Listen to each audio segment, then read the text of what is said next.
In 1945, the world thought it was finally seeing peace. Allied troops were moving fast through Germany. But what they found in those final weeks was something no one was prepared to see.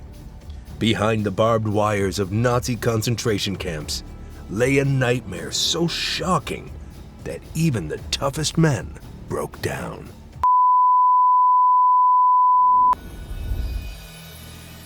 The truth began to show on April 4, 1945, when troops from the 4th Armored Division and the 89th Infantry Division of the U.S. Army reached a camp called Ohrdruf near the German town of Gotha. They thought it might be an ammunition storage site or a command post. But as they got closer, they started noticing a smell so strong it made them stop walking. When they entered, they froze. Before them were piles of bodies. Men so starved they looked like skeletons. Some were lying in ditches. Others were stacked beside wooden barracks. The few still alive could barely move or speak. Their eyes were hollow, their voices weak. Many wore striped uniforms, others only rags. The soldiers had never seen anything like it. Prisoners there had been forced to build underground tunnels and railways for German weapons production. Most died from exhaustion, starvation, or executions. The SS guards had fled a day earlier, trying to cover their crimes by burning evidence. But there was too much to hide. The stench of death, the half-burned corpses, and the tools of torture made it clear that this was no ordinary prison. The news of Ohrdruf spread quickly through the Allied command. Generals Dwight D. Eisenhower, George S. Patton, and Omar Bradley came to the camp within days. Eisenhower, the supreme commander of the Allied forces, wanted to see it for himself. When he walked through the gates, even he, a man who had seen years of brutal war, was shocked beyond words. He immediately ordered that the camp be photographed and filmed in detail. He insisted on documenting everything because he feared that one day people might claim these crimes never happened. After Ohrdruf, the Allied troops began to realize there wasn't just one camp, and soon they would find more, each worse than the last. Only a week later, on April 11, 1945, American forces reached Buchenwald, near Weimar in central Germany. Unlike Ohrdruf, Buchenwald was massive. It had opened in 1937 and held over 250,000 prisoners from all over Europe during the war. Jews, Poles, French resistance fighters, political opponents, Roma people, and even priests and teachers had been locked inside. When the Americans arrived, the main gates were open. Inside, the soldiers found 21,000 survivors, many too weak to walk. The camp was full of death, piles of bodies, rooms filled with ashes, and storage areas stuffed with shoes, glasses, and personal items from those who had been killed. The crematorium ovens were still warm when the troops entered. Next to them were gallows, chains, and hooks used for executions. In a nearby room, they found human skin that had been used to make lampshades and book covers, a detail that made even hardened soldiers tremble.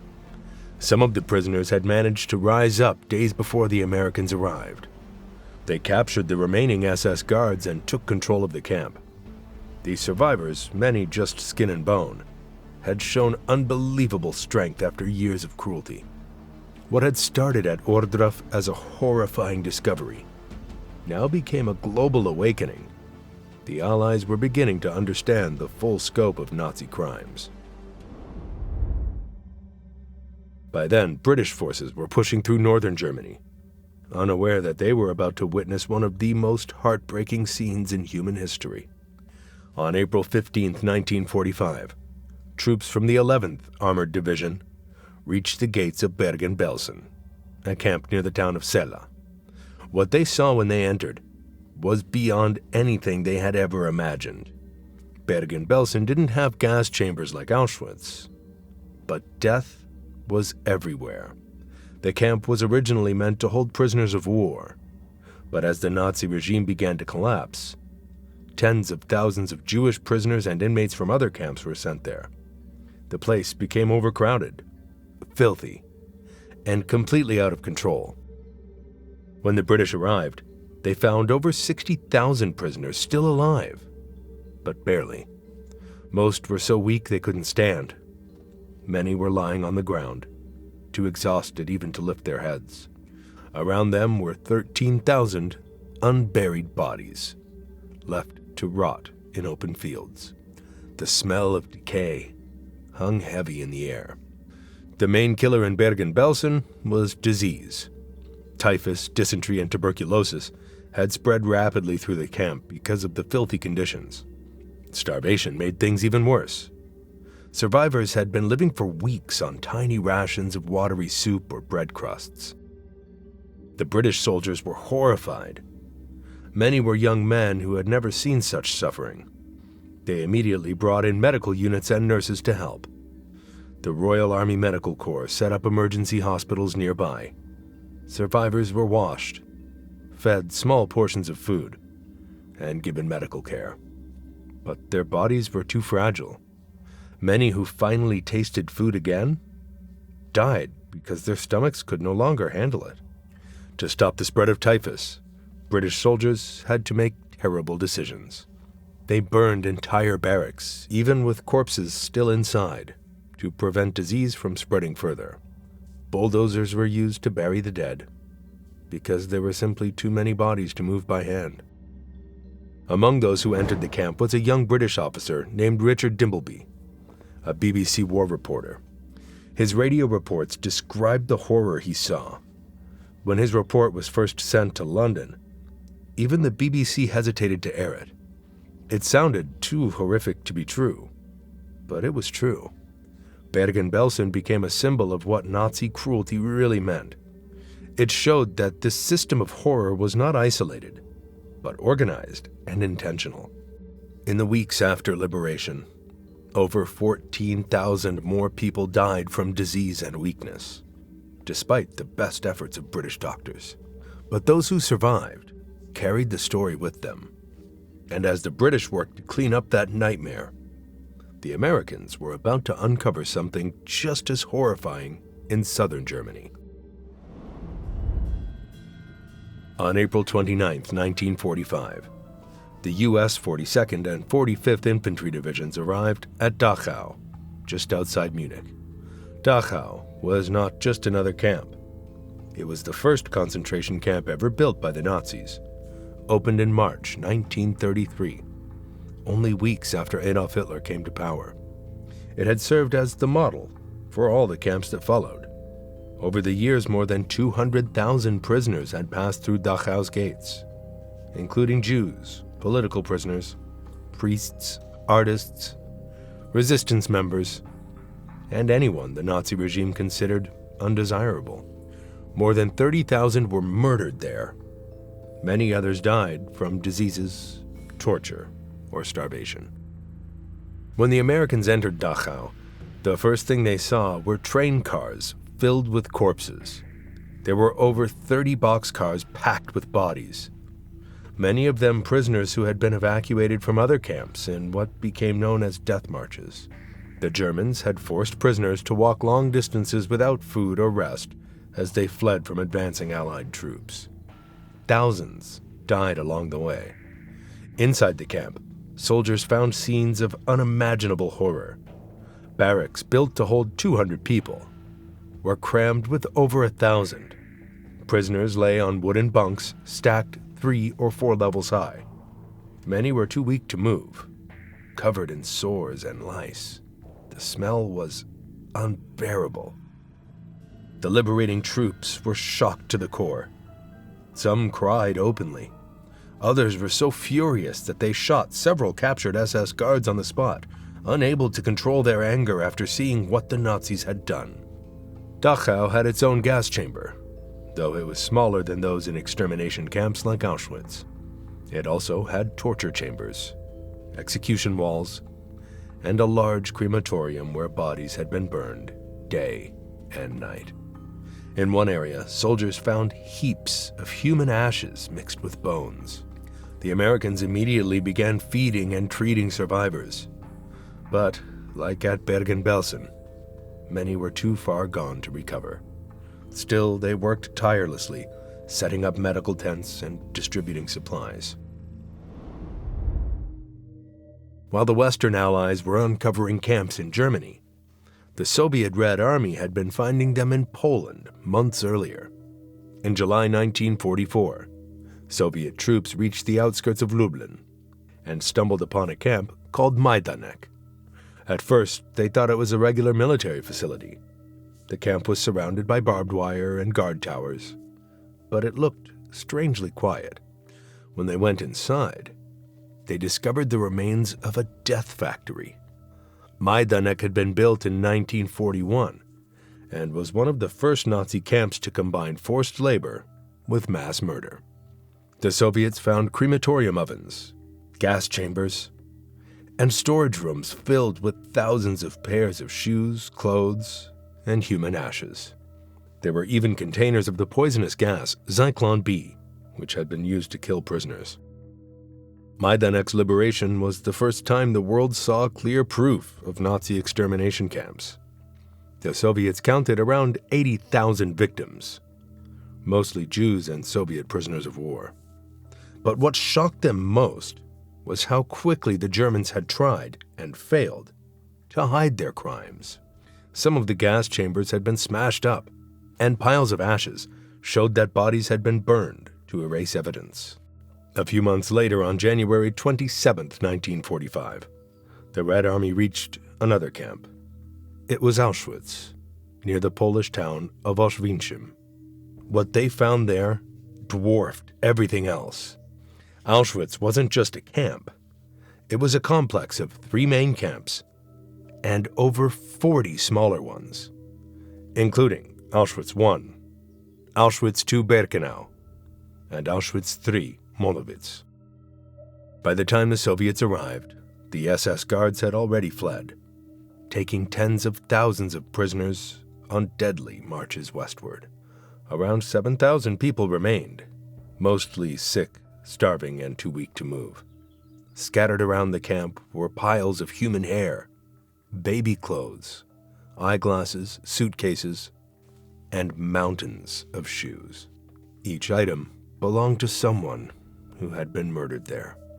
Auschwitz-Birkenau had been the central site of the Nazis' plan to exterminate European Jews, known as the Final Solution. Over 1.1 million people had been killed there, including Jews, Poles, Roma, Soviet POWs, and others. The gas chambers had been disguised as showers to fool victims. After the killings, the bodies were burned in huge crematoriums, and their ashes were dumped into rivers or used as fertilizer.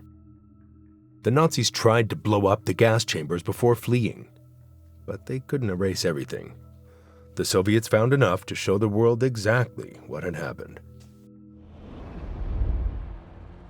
When the camps were finally opened, the soldiers found people who were barely alive, clinging to life with whatever strength they had left. Doctors and nurses rushed to help. Field hospitals were set up near the camps. Blankets, medicine, and soup were brought in. Still, for many, it was too late. Their bodies had gone through too much starvation, too much pain, for too long. In Buchenwald, a teenage boy named Eli Wiesel survived.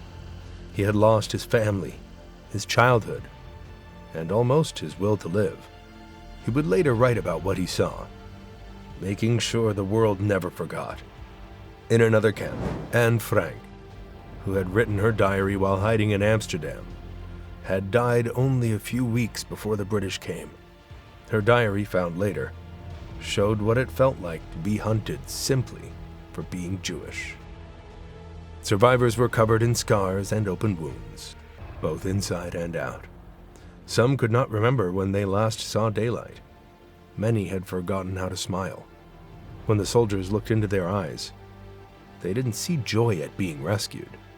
they saw deep emptiness, confusion, and disbelief. After that, the Allied commanders made an important decision. They wanted the German people to see what had been happening right beside them. For years, many Germans had ignored the rumors. Some said they didn't know. Others had chosen not to ask questions. But now there would be no excuses. In towns like Weimar, Dachau, and Nordhausen, American and British officers ordered civilians to march to the nearby camps. Old men, women, and even teenagers were made to walk past piles of bodies, burned remains, and empty barracks. They were told to help bury the dead and clean up the camps. Many wept as they walked through. Some fainted. Others looked away, unable to face what their country had done. But the Allies made them look, because they wanted every German to understand that this wasn't just Hitler's crime.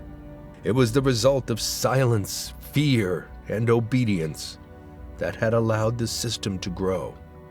Meanwhile, teams of soldiers, doctors, photographers, and investigators spread across Europe to gather evidence. The U.S. Army Signal Corps filmed thousands of feet of footage, the gas chambers, the crematoriums, the mass graves, and the survivors. In camps like Dachau, Auschwitz, and Buchenwald, piles of paperwork were found. The Nazis had kept detailed records, including train schedules, prisoner lists, medical experiment notes, and death counts. Every detail was written down.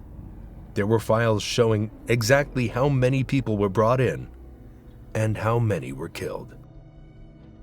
Doctors found rooms filled with surgical tools where experiments had been done on prisoners without anesthesia. Some were used to test new drugs or vaccines. Others were exposed to freezing temperatures or diseases to study human endurance. It was horrifying, but every note, every file, was preserved as evidence. In November 1945, justice finally began to take form. In the city of Nuremberg, Germany, a new kind of gathering began. And this time, it wasn't for speeches or parades. 24 of the highest-ranking Nazi officials sat in the courtroom, facing trial for war crimes and crimes against humanity. They were the architects and the enforcers of the Nazi regime, men who had planned invasions, built death camps, and signed the orders that led to millions of deaths. Some tried to appear calm. Others looked nervous or defiant. Among them were Hermann Göring, Hitler's second-in-command, Joachim von Ribbentrop, the Nazi foreign minister, and Wilhelm Keitel, the head of the German armed forces. The prosecutors presented overwhelming evidence. Survivors were brought in to testify. Their stories made each horror real. Each testimony added another layer to the truth.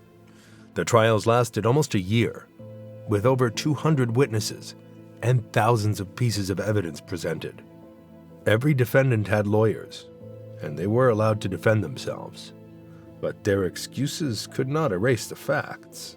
The judges made it clear that responsibility could not be avoided by hiding behind authority. When the verdicts came in October 1946, the world watched closely. 12 of the Nazi leaders were sentenced to death by hanging. Others received long prison terms or life sentences. Göring took his own life the night before his execution, swallowing poison in his cell. The rest faced their fate as ordered by the court. For the first time in history, leaders were held responsible for actions taken under their government's orders. The survivors who walked out of the camps were now homeless, sick, and alone. Across Germany, Austria, and Poland, the Allies set up displaced persons camps to shelter them. These were safe places where survivors could rest, recover, and try to find relatives. The United Nations Relief and Rehabilitation Administration worked night and day to provide food, clothes, and medicine. But recovery was not easy. Many survivors searched for family members who never came back. Some discovered they were the only ones left from their towns. Children were found wandering alone, too young to remember their real names or where they came from. Volunteers tried to help them reconnect with any relatives still alive. Some survivors went to America. Others settled in France, Britain, or Canada. Slowly, they began to rebuild their lives, learning to live again after years of pain. Many married, had children, and built new futures. Their children would grow up hearing stories of survival, courage, and loss. Over time, many of the concentration camps were preserved as memorials. Auschwitz became a museum in 1947, and others like Dachau, Buchenwald, and Bergen-Belsen followed. Visitors walk through the same gates where prisoners once entered, see the bunks, see the gas chambers, and the ashes that remain. Every year, thousands come to remember the victims. Many of the soldiers who discovered the camps carried that trauma for the rest of their lives. They had seen death before, but nothing like this. Some could never forget the smell, the faces, the cries of survivors begging for food. Psychologists later called it liberator's guilt, the haunting feeling that they couldn't save enough lives. Years later, veterans still spoke about how it changed them. For many, it was the hardest day of the war. After the main Nuremberg trials, more than 5,000 other Nazi officials, doctors, and guards were prosecuted in smaller courts. The Dachau trials of 1945 to 1947 and the Belsen trials of 1945 focused on individual camp staff, the people who had run the daily operations of terror. Some received death sentences, others life in prison, but many escaped justice. Thousands fled Europe or changed their identities. Some lived quietly for decades before being discovered. The camps took the lives of more than 11 million people. Entire communities vanished. Every year, January 27th, the day Auschwitz was liberated, is marked as International Holocaust Remembrance Day. Nations across the world hold ceremonies, read names of victims, and promise to keep the memory alive, because forgetting would mean allowing it to happen again.